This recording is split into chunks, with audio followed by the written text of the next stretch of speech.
Hey there, my name's Alex, I'm 24 years old, and I made a spontaneous decision one day to rent a mountain hut and stay there alone for 1 month. Why? I'm still not completely sure myself. I just felt like I wanted to try something new and see what I would learn from this experience up in the mountains. On the 21st of November, I left my home in England and drove all the way to Austria. The drive itself was rather exciting. In France, I nearly hit a wild boar that ran out in front of the car, and then in South Germany, I drove through some pretty bad weather. My van was sliding all over the place, and I certainly didn't feel in control. But finally, 15 hours later, and I arrived in the Austrian mountains. The hut I was going to be staying in was located about 1,500 meters above sea level, and it was not going to be possible to drive my van all the way up the steep track. The car is staying here, down in the valley. Luckily, the owner of the hut drove me and all my stuff to the top on that first day. If I hadn't had any help from the snowmobile, it would have taken me hours and hours to bring all my stuff up, because the track up to the hut is pretty steep, and it was also covered in snow.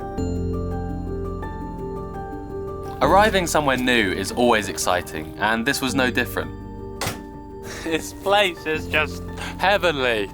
Look at it. I get like goose pimples on my skin. I'm so overwhelmed and excited to be here. The mountain views and snowy scenes were breathtaking and left me amazed the whole of that first day.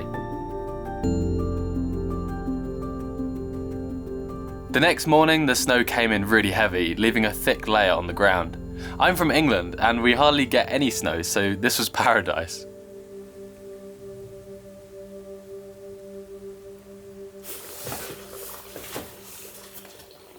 The excitement made the first week in the mountains pass so quickly.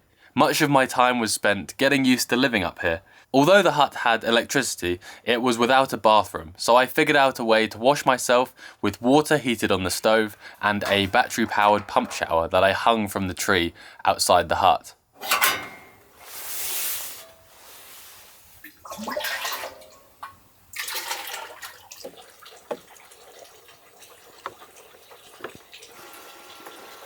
And it works. Wow, warm shower in the snow. All my water had to be fetched from the spring outside. It came straight from the mountains and was cold and tasted fresh. I need to keep the tap running just a little bit at all times, because if you turn it right off, it can freeze in the pipe and then it can blow.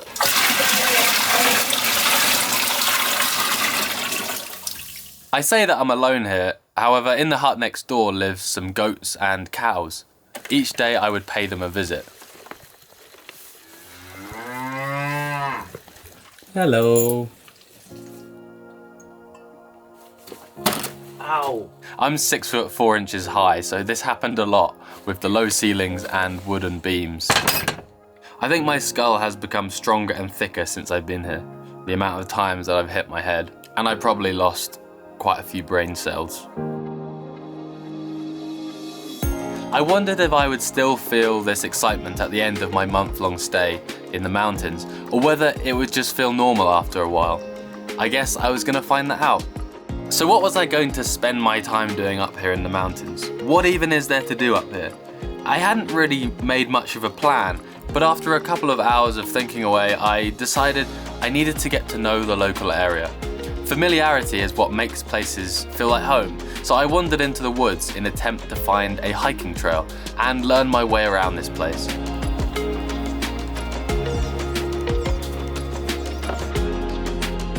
I also put up a motion sensing camera on a tree to try and film the wildlife who I would be sharing this mountainside with. We might get nothing. We might get a brown bear, who knows.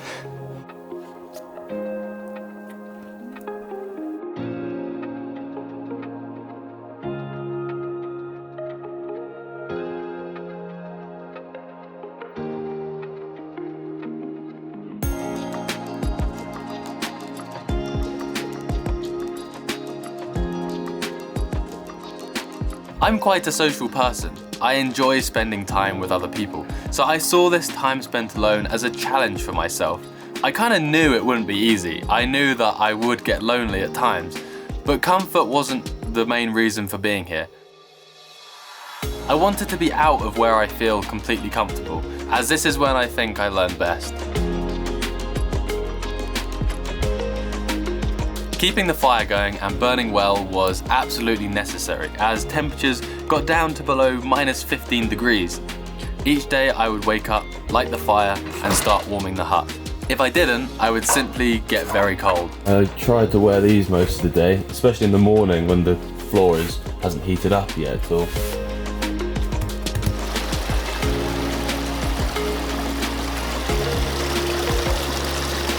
Warming up water was done in a big pan on the stove. I filled this up to the top each morning.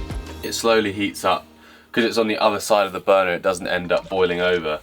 And washing clothes was done in a bucket and hung above the fire to dry.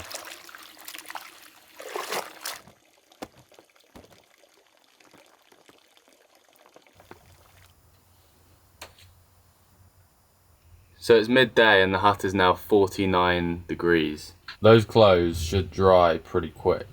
Doing simple tasks like this without the aid of a washing machine or normal heating system taught me to be patient. I realized that humans put so much effort and time into becoming more efficient and quicker with tasks, which of course is good in many ways. But I wondered one day whilst scrubbing a dirty plate as quickly as I could, why do I need to rush? What am I rushing for? When you're alone in the mountains, there is no need to rush. Once I've finished the dishes, I'm only going to make them dirty again and have to wash them up all over again. I might as well just take my time, do a good job, and enjoy this boring chore. I enjoyed simple things, and I think I was made happier because of that. Before you start to think that I should go back into society and get a proper job, I should mention that I do have a proper job. I make YouTube videos. Yes, this is now considered a proper job. So many people, young and old, make a living from creating YouTube videos these days. I do have to pinch myself often though, and realise how lucky I am to work remotely and get a job done whilst out in the mountains. I spent most of my time up here at my desk editing videos. It was the best office view I've ever had. This is where I've spent most of my time over the past month, sat here with my computer and this candle I actually got from the local market yesterday, but I normally have a candle going. It's kind of fun watching it. I got some magazines that I've been reading, doing a bit of editing, and also just admiring the view out there. One of the days I got up to date with all my editing work. I felt content and pleased about getting all my work done, but soon I felt lost and stuck. What now? The fire was going well, the view was perfect, I had no more editing to do, surely I could just chill and be happy. But no, I was missing something. I hear so often stories of rich people getting everything they ever wanted and still being unhappy. I had arrived at a point in this trip where I felt like I had everything, but in fact I was actually lacking the most important thing, and that was another challenge to keep my mind busy and away from negative thoughts that can so easily take over one's mind, especially when alone. So that was it, time for another project. I decided to take a break from my instant ramen noodle packets and jarred pasta sauces and put some effort into learning some new dishes and cooking skills. Food is one of the most important things to me. After all, the food we eat turns into who we are. I always think that when biting into a carrot. This carrot is going to be chewed up in my mouth, digested and dispersed throughout my body to keep me alive. Anyway, I decided a visit into town was needed to get some fresh food. This in itself was a mission. The walk down the track to the car was about 40 minutes. Now those ones look like deer, I think, because the deer have two little hooves.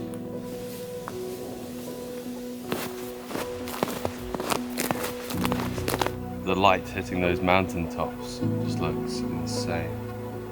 I then spent ages clearing the van of snow before I could drive to the shop in the village.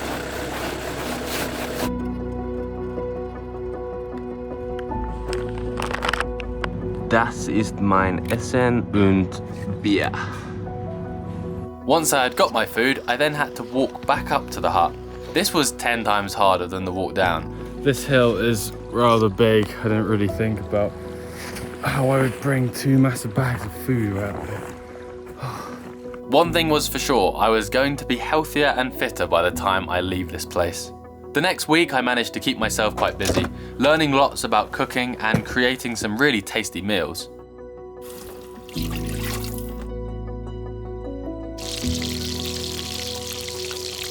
Crispy breaded schnitzel with a moist potato salad, which is really tangy from that cider vinegar. Oh, let's go eat it. Some fresh parsley. To be properly healthy, we need to eat like 3 meals a day, breakfast, lunch, and dinner. And I thought I might as well, seeing as I have the time, put effort into those meals and try and create something that is tasty. I learned that what makes me content is always having something to do. What I'm actually doing is less important. I just need to have a project. I need to keep busy and keep challenging myself. If I can do that, then it leaves no time to worry about things that don't really matter. Which is why I also set myself a challenge to learn how to ski. I've never done it before, but I got chatting with a guy called Marcus who runs a ski school in the village, and him and his team offered to teach me how to ski.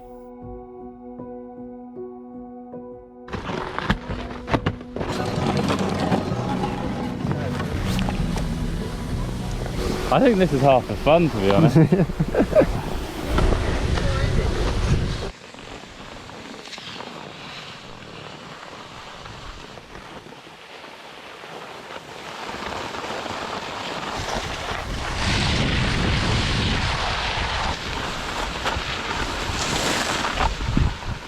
Whilst out here in the mountains, I learnt about the importance of people and human interaction. Often, you learn most when you are lacking something.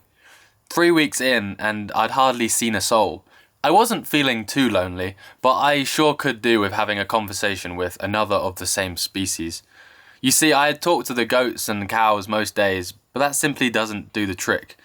Lots of people suggested I should get a dog for these kind of adventures to keep me company. I resorted to talking to myself an awful lot. I would talk to myself like I was a different person. It was an odd experience that I found myself in many times each day. I don't know whether it's a sign that I'm going mad or whether it's good for me to, talk to myself, give myself some company. I have to be careful though, as because talking to myself has become such a habit, I even find myself talking out loud when there's other people around. Like when I've got into town, I've been walking along whilst talking, and that I can kind of see might come across a little odd, and people might be a bit scared of me. Good morning. I'm leaving the misty mountains for a bit to go and see some other people. I'm gonna go to a Christmas market, I think. Seeing as it is nearly Christmas. I started to make pointless visits into town, just to familiarise myself with what society was up to. I sat in a bar one evening and listened to a band play. I went to a shoe shop and ended up getting some beautiful clogs from a family who makes them by hand.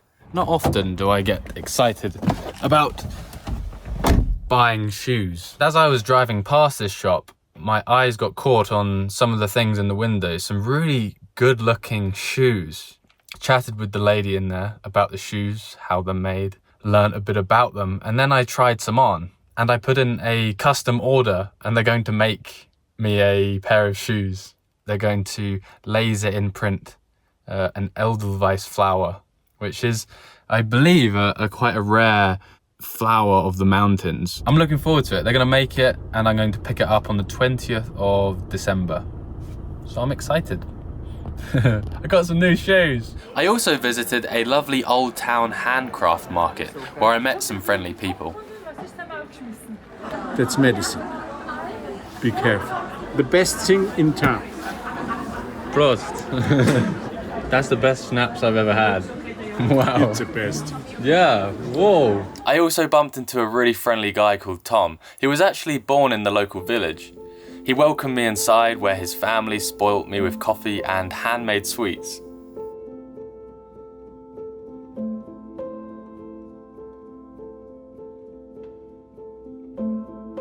I learnt that other people are massively important, and a world without friends, family, and fellow villagers would be rather bleak. I will forever be grateful for people. Walking up the hill in the middle of the night. And it's so bright tonight because the moon is out. This is a big hill. Every time it feels bigger. It's mad that 1 month ago I arrived here and already this place feels like home. And if someone said to me that I had to stay here forever, I would be rather content doing so.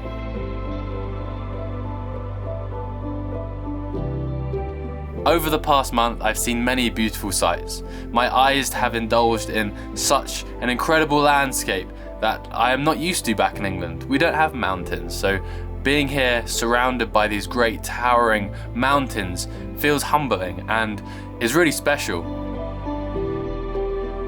I certainly felt the loneliness kick in at times, but wow, I feel good after this and I'm looking forward to catching up with friends and family back in England.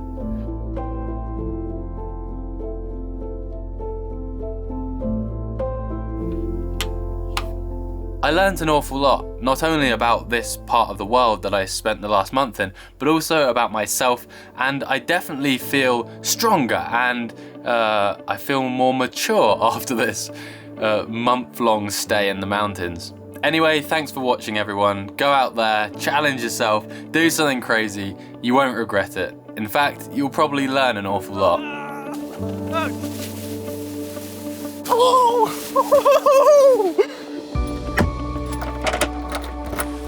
That's it, 1 month up at the mountain hut. It's been amazing, I've loved it, and I'm gonna miss this place. Thanks for watching everyone. Cheers for joining me along this journey in the Austrian Alps. It's been fun sharing it on YouTube. Stay tuned and subscribe for more videos coming soon. See ya, have a good one, have a good Christmas, and all that stuff.